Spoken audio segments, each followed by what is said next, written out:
Thank you very much, everybody. It's an honor to have Bibi and Sarah with us, friends of mine for a long time, and we had a tremendous success together.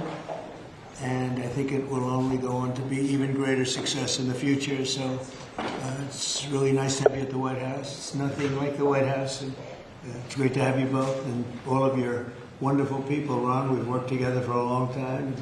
We've done well together. We had a great time. We say it's a lot of work, but we had a great result recently. And we're going to have a lot of great results. So it's great to have you. Thank you very much. Thank you. I want to express the appreciation and admiration, not only of all Israelis, but of the Jewish people, and many, many admirers around the world for your leadership of the free world, your leadership of a just cause, and the pursuit of peace and security which you are leading in many lands, but now especially in the Middle East. We have great opportunities. The President has an extraordinary team, and I think our teams together make an extraordinary combination to meet challenges and seize opportunities. But the President has already realized great opportunities. He forged the Abraham Accords. He's forging peace as we speak in one country, in one region after the other. So I want to present to you, Mr. President, the letter I sent to the Nobel Prize Committee. It's nominating you for the Peace Prize, which is well deserved, and you should get it. Thank you very much. This I didn't know. Well, thank you very much. Thank you. Coming from you in particular, this is very meaningful. Thank you very much, Bibi. Thank you. Thank you for everything you're doing. Thank you. It's a great honor. Thank you. Thank you very much, everybody. Appreciate it. Have you spoken with any of the families of the victims of Texas flood, and can you talk about what you would like to do when you travel there on Friday? Well, we're going to just make it as comfortable as possible for the state of Texas. They have a great governor. They have wonderful senators. They have wonderful representatives, and we're going to work together with them. And we have been working really very hard. This whole table has been working. That was a terrible event. Terrible event. You saw that maybe where Texas was just absolutely so badly hurt by something that was a big surprise late in the evening. So we'll be working with the governor and all of the people of Texas. We'll be going on Friday. Mr. President, there was a security incident in northern Gaza today, right around the time that the Prime Minister was meeting with the Secretary of State, Mr. Steve Witkoff. Does that, a number of IDF soldiers reportedly have been injured, possibly killed, does that in any way wrinkle in ceasefire negotiations with Hamas? I don't think so. They want it. They want to meet and they want to have that ceasefire. So I don't think so. Steve, could you respond to this? You know about it? Well, I think it's terribly unfortunate. Terribly unfortunate. We were just talking about it, how tragic it is, but we have an opportunity to finally get a peace deal, Mr. Prime Minister, as we discussed, and I'm hopeful for it very quickly. Mr. President, final offers, or are they More or less final offer. So South Korea, Japan, Look, we're always subject to negotiate something that's fair, but we've talked to most of the countries, and pretty much they've had their way for many, many decades, as you know. And it was time that we just wanted fairness. This is not really equitable from our standpoint because it's just a small token by comparison to the damage that's been done over the years. But we had no other president that was willing to do this. I did it in my first term with China and others. We took in hundreds of billions of dollars of tariffs. No inflation, the most successful period of time that we've ever had financially in the country. The first term. I think this term is going to be much better, even much better than that. That was the best ever, and this is going to be, I think, substantially better. And we're on the way to doing that. We've already taken in over $100 billion worth of tariffs, and we haven't even started. And all I say to the other countries is, you know, some of them wanted to make a deal and want to be fair. Others perhaps got a little bit spoiled. They were a little bit spoiled because for 30, 40 years, 50 years, they were taking advantage of the country. So we're going to, I would say, final, but if they call with a different offer, and if I like it, we'll do it. And the August deadline, is the August deadline like firm now? Is that it? I would say firm. No, Well, I would say firm, but not 100% firm. If they call up and they say, would like to do something a different way, we're going to be open to that. But essentially, that's the way it is right now. Yeah. Mr. President, is your Palestinian relocation plan still on the table? Is there a plan? Has there been any progress in finding countries to accept? Maybe why don't I let you answer that question? Mr. President, Wait a minute, wait, he's got to answer that. Oh, I'm sorry. I think President Trump had a brilliant vision. It's called free choice. You know, if people want to stay, they can stay. But if they want to leave, they should be able to leave. It shouldn't be a prison. It should be an open place and give people a free choice. We're working with the United States very closely about finding countries that will seek to realize what they always say, that they want to give the Palestinians a better future. And those who, and I think we're getting close to finding several countries, and I think this will give, again, the freedom to choose. Palestinians should have it, and I hope that we can secure it close by.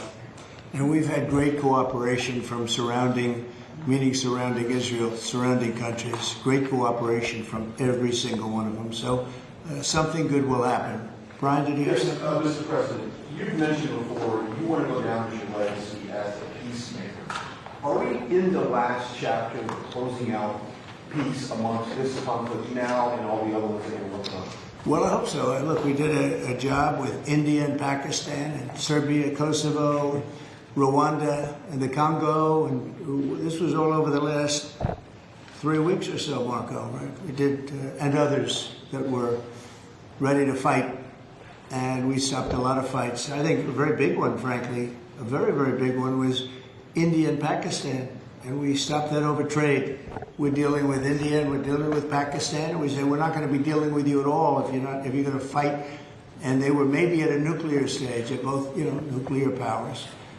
And I think stopping that was very important. We're trying to help out with a Biden-created monster, this whole thing that's happening with Russia and Ukraine. It's a horrible thing, and I'm not happy with President Putin at all. But this is something that would have never happened if I were president. This is a war that was never going to happen. Go ahead, Brian. I was going to say, how would you address your critics that in the election they said that you would cause the next World War III, when in fact you're solving all the problems? I'm stopping wars. I'm stopping wars. And I hate to see people killed. Like, as an example, Ukraine and Russia. They're not Americans there being killed. They're not Israelis that are being killed. These are all Russians and all Ukrainians. But it's 5,000, maybe 7,000 last week, 7,500 last week, mostly soldiers. But people in towns and cities that are getting hit. But mostly death is mostly soldiers. Now, so they don't come from here, but it's 7,000 last week souls. And if I can stop that, they have parents and they have sisters and brothers and getting married, and who knows, they're just people, but they're souls. And if I can stop a war, because I have an ability to do so, I'm disappointed, frankly, that President Putin hasn't stopped. I'm not happy about it either. Mr. President, on the Iran talks, can you say if you scheduled the next round of Iran talks? And then also on strike. We have scheduled Iran talks, and they want to talk. They took a big drubbing. I think when we hit the 3 sites, really, I would say the 3 sites, not just the one. The one was a big one, and it was deep in granite, and it was obliterated. It turned out the Atomic Energy Commission said it is obliterated. I would just want to take our hats off to those incredible flyers, the people that flew that big machine, and frankly, the mechanics and everybody else. They had zero. They flew for 37 hours with zero problem mechanically. I mean, when you think in carrying the biggest bombs ever, the biggest bombs that we've ever dropped on anybody, when you think non-nuclear, and we want to keep it non-nuclear, by the way. But they did a phenomenal job. It was an amazing job, and I think that was, I was talking to Bibi about it before, that was the very beginning of the end, and ended very quickly after that. I don't want to say what it reminded me of, but if you go back a long time ago, it reminded people of a certain other event, and Harry Truman's picture is now in the lobby, in a nice location in the lobby where it should have been, but that stopped a lot of fighting. And this stopped a lot of fighting. When that happened, it was a whole different ballgame. On future law strikes, what can you say, what might make you have a desire to do another strike on Iran? Another what? Another strike on Iran? I hope we're not going to have to do that. I can't imagine wanting to do that. I can't imagine them wanting to do it. They want to meet. They want to meet. They want to work something out. No, they're different. They're very different now than they were 2 weeks ago. Is there a date yet for the Iran talks or a city? Do you know when and where the next round of Iran talks will be? Well, I can tell you. I'd rather not say, but you'll be reading about it tomorrow or seeing it tomorrow. Mr. President, what is the holdup currently in a ceasefire with Hamas? In which? In a ceasefire between Israel and Hamas, what's currently the holdup? I don't think there is a holdup. I don't think there's a holdup. I think things are going along very well. They just, left each other, and it was not a pleasant period of a few days. It was a little longer than a few days, but this was not a pleasant period of time. And we were at the end. 14 missiles were shot. And every single missile was shot out of the air. It was pretty amazing. That was sort of the end. And they told us they were coming and where they were and what time they were coming. And they said, if you'd like to have a different time, we'll do that. And that's respect when they do that. I appreciated that they did that. There was no surprise. We got the soldiers out of the base in Qatar, in this case. But they knew they were coming. 14 missiles were coming. 1 o'clock, they said, would you like to make it later? He said, no, let them come at 1 o'clock. And at 1 o'clock, everybody was, as you know, over 5,000 people left the base. And we had 3 gunners and 3 assistants. And out of the 14 that were shot, all 14 were knocked down. And that was the end. That was about it. And we had a rough time. But sometimes, sometimes you need the rough time in order to get. I think things are going to be really settled down a lot in the Middle East. And they respect us, and they respect Israel. They respect a lot of things that took place. Nobody's ever seen equipment like what we sent over to knock out those sites. But when those sites were knocked out, that was the end. Do you think that there can be a two-state solution that creates an independent? I don't know. I'd ask Bibi that question. You have the greatest man in the world to answer that age-old question, two-state. Go ahead. You give him your honest answer. I think the Palestinians should have all the powers to govern themselves, but none of the powers to threaten us. And that means that certain powers, like overall security, will always remain in our hands. Now, that is a fact. And no one in Israel will agree to anything else because we don't commit suicide. We want life, we cherish life for ourselves, for our neighbors. And I think we can work out a peace between us and the entire Middle East with President Trump's leadership. And by working together, I think we can establish a very, very broad peace that will include all our neighbors. Mr. President, I have a question on Iran. You asserted that there's complete and total destruction of their nuclear facilities. So what is the basis of the talks going forward? Is it to cap future nuclear activity? Is it ballistic missiles, terror support, economic-based opportunities? It's really a good question because if you remember when it was done, I sort of said, what's the purpose of talking? It's been knocked out completely. But they've requested a meeting, and I'm going to go to a meeting, and if we can put something down on paper, that will be fine. That'll be good. I think they've gained a lot of respect for us. I think they've gained a lot of respect for Israel also. But they would like to meet, and we're going to have a meeting. Steve, when is that meeting going to be? Do you want to say it? Rather, very quickly, in the next week or so. So we'll see what happens. I think it would be nice to memorialize it, put it down, but because of the incredible result of that attack, if you want to call it an attack, I didn't think it was necessary to have it in writing. I think we spoke. I mean, that speaks much louder than writing. But I can also understand why they'd want it. And they've been very nice. They've been very respectful. And it began by them telling us about 14 they had to do. You know what 14 represents, right? Do you know what 14 represents? Right? You know that, right?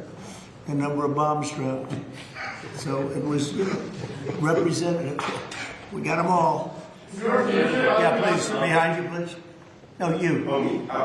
So this is a question to the Prime Minister. The likely next mayor of New York City, Zoran Malkan, a Democratic socialist, the vocal critic of Israel and of yourself, and has said he would arrest you if you came to New York City if he was mayor. Is that something you take seriously, or are you concerned about that? Do you have a response to that? No, I'm not concerned about that.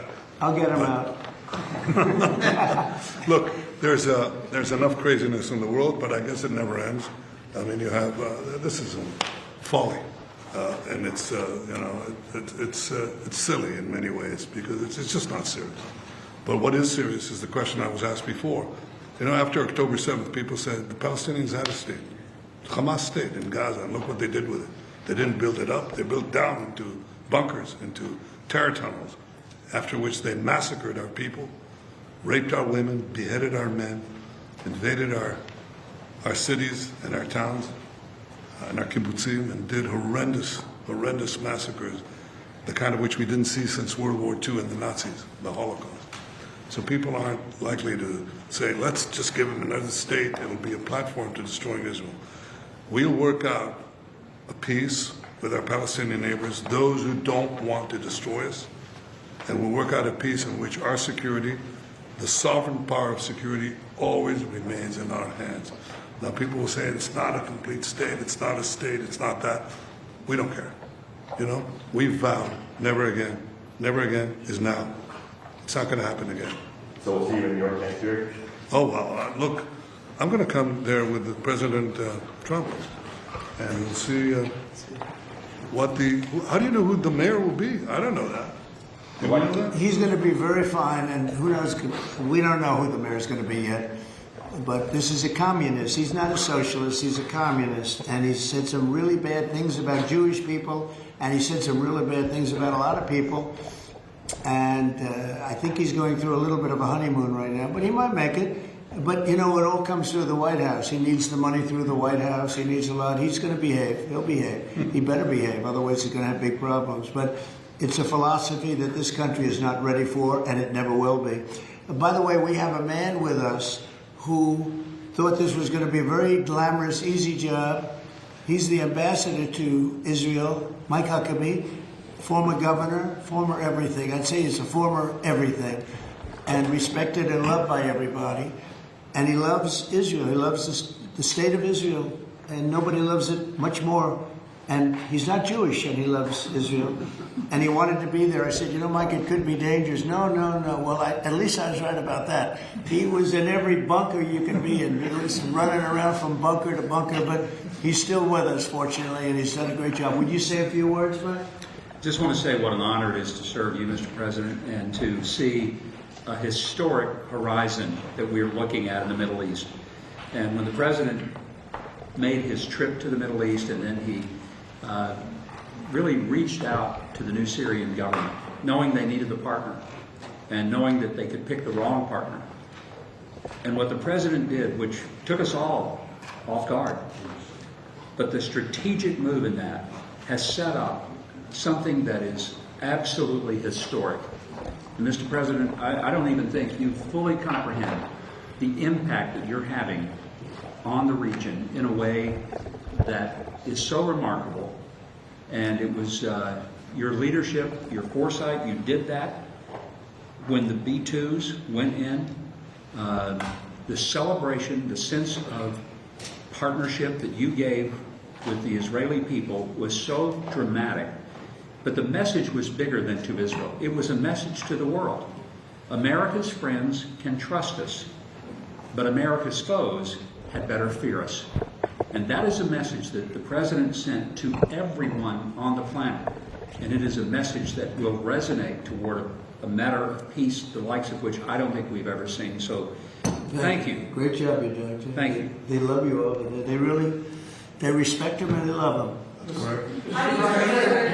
very, very interesting. We had the pilots here yesterday, as you know, and they were incredible. And we also had the mechanics. We had a lot of people here that had to do, I think about 170 people that had to do with that incredible journey. a journey that could have been horrible. You remember what happened with Jimmy Carter, with the helicopters and all of the problems, and ultimately hostages. We had the exact opposite. Everything was perfect. It worked perfectly. But I didn't realize, I was saying to one, is this something that you felt strongly about? Absolutely, sir. I couldn't wait. I said, better than you, really better you than me. But they couldn't wait. He said, sir, we've been practicing for this mission for more than 20 years. From just after 2000, they've been thinking and practicing to go into that area. I guess you probably know that better than anybody, Pete. They've been looking at going in, but they never had a president that would allow them to do it.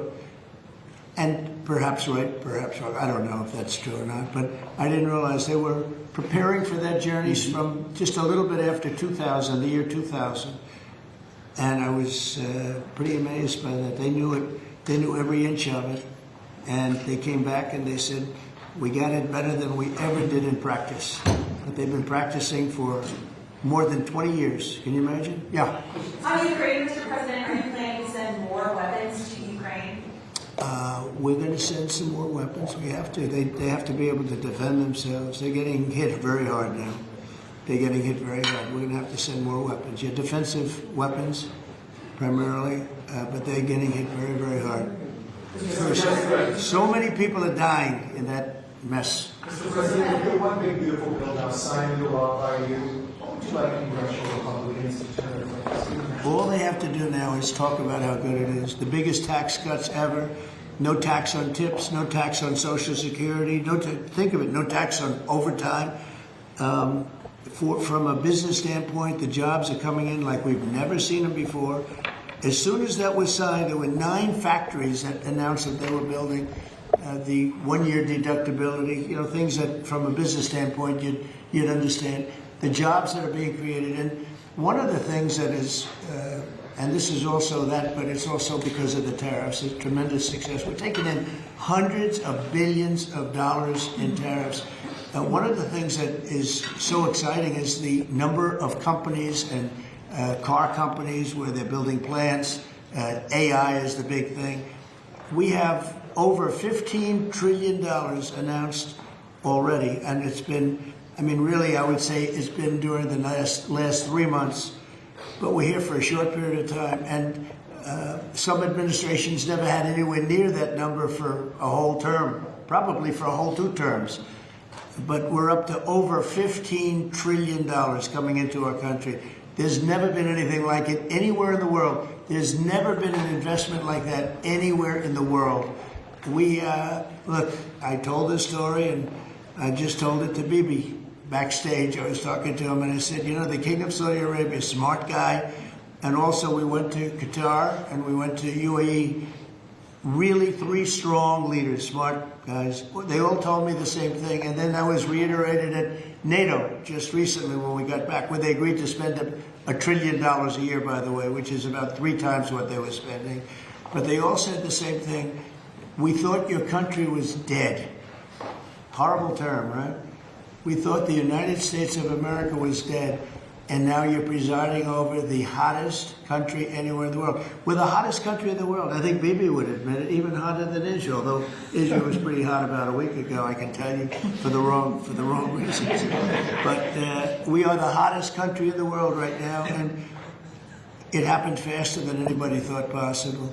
But we have over $15 trillion, and that means jobs, and that means building, and that means things like we've never seen before. So all we can do is keep working hard. There'll be always surprises. Some of the surprises are going to be bad surprises.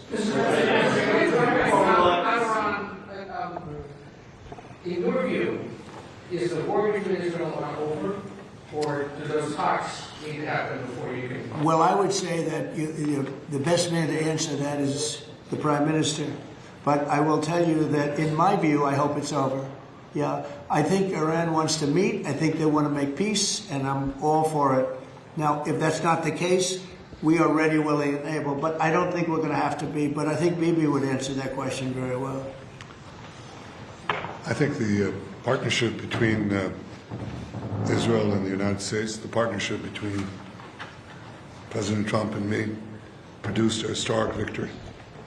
It's an incredible victory, actually.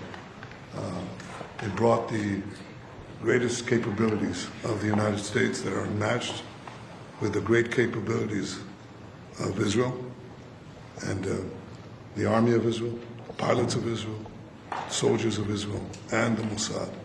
And the combination of these two extraordinary capacities produced a decisive result. It set back the two tumors that were threatening the life of Israel, the nuclear tumor and the ballistic missile tumor, because they were planning to build 20,000 of these things and launch it on a country the size of New Jersey. And no country could withstand that. So what do you do when you have two things that are going to kill you? You have to remove them. With our combined effort, we did. But when you remove a tumor, doesn't mean that it can't come back. You have to constantly monitor the situation to make sure that there's no attempt to bring it back. So we've had a great achievement, and I think part of the effort of consolidating this and ensuring that we don't have to repeat this is to monitor this carefully. Of course, the President and I are talking about it, our teams are talking about it, but there's no question this is a historic victory, and I think, as was said here today, this has already changed the face of the Middle East. But it's not over yet. But I think that there is an opportunity here to create a historic expansion of the Abraham Accords, which were themselves an act of history, that deserve a Nobel Prize for the President. But I think the opportunities are much bigger, and I hope, I'd like to believe, that Iran would not test our fortitude, because it would be a mistake. It's better to go a different way. Do you believe the regime change is still necessary here? I think it's up to the people of Iran. Mr. Prime Minister, speaking on Syria, the Trump administration was fully supportive of the changes in Syria, backing the new regime there. Obviously, your government more cautious from a security standpoint. Are you comfortable with the pace of change, with the security situation vis-a-vis Syria right now? I think there's an opportunity to explore. I think that everyone understands that the situation has changed. Before that, Iran was essentially running Syria, okay, directly through Hezbollah. Hezbollah has been brought to its knees. Iran is out of the picture. So I think this presents opportunities for stability, for security, and eventually for peace. And I think that's been opened up also by the fact that the president has opened up a channel. So they have something. There's a lot to lose by going back to conflict. There's a lot to gain by moving towards peace. And I think that opportunity has been opened by the president and by the changed security situation which we brought about with the collapse of the Assad regime. Are there direct talks with the Al-Shabaab government? Now, let's suppose there were. Would I answer yes? No. Right? That's my duty to ask. Right? It's your duty to ask, and my duty to ask you back. So. You know, at the request of a lot of countries in the surrounding area of the Middle East, including Bibi, we took the sanctions off Syria, and I met the new leader. I was very impressed by him. Somebody said, well, he comes from a very tough background. I said, well, you know, I'm not that surprised. It's a tough part of the world.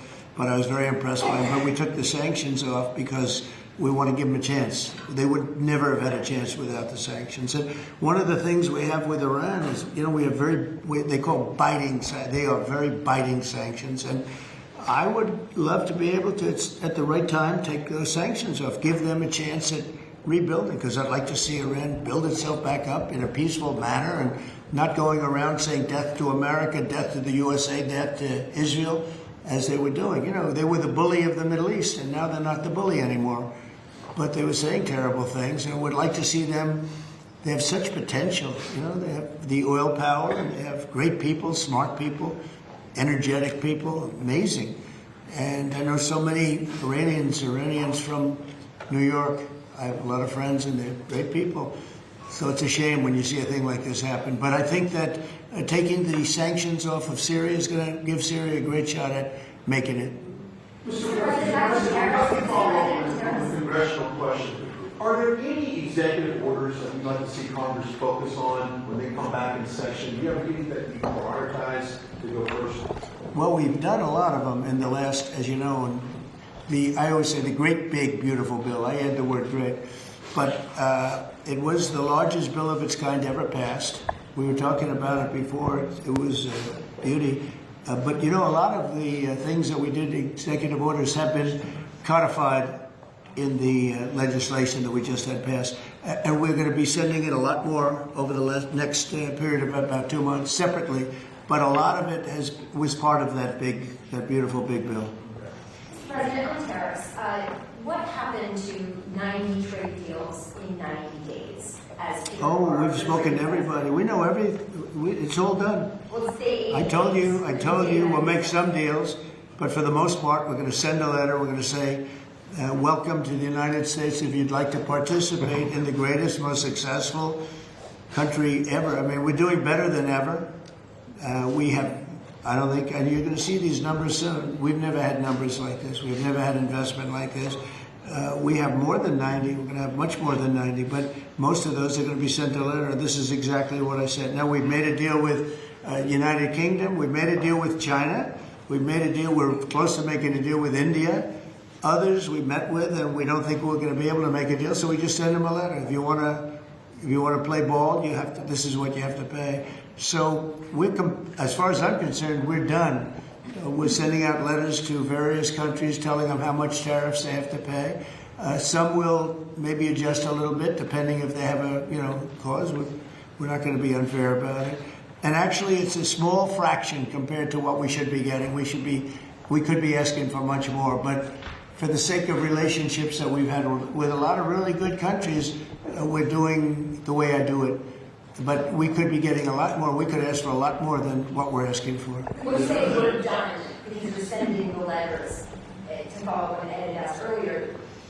You're counting these as deals by saying, here's the tariff rate. We're going to I'm saying, here it is. Congratulations. Welcome to the United States. I hope you make a lot of money, and you're going to pay us money. They were ripping us. They were charging us tariffs at levels that nobody's ever seen before. We have some countries that were charging 200% tariffs and making it impossible to do business. And what the tariffs are doing is they're driving people in and companies into the United States. That's why we're building all of the work that you see happening in this country right now, and it's at a record level. All the factories, all of the AI institutions that are being built, it's largely because, well, I think it's because of November 5th, a good election, and I think it's because of the tariffs. Thank you all very much. Thank you. Thank you. I don't know, but it looks good to me.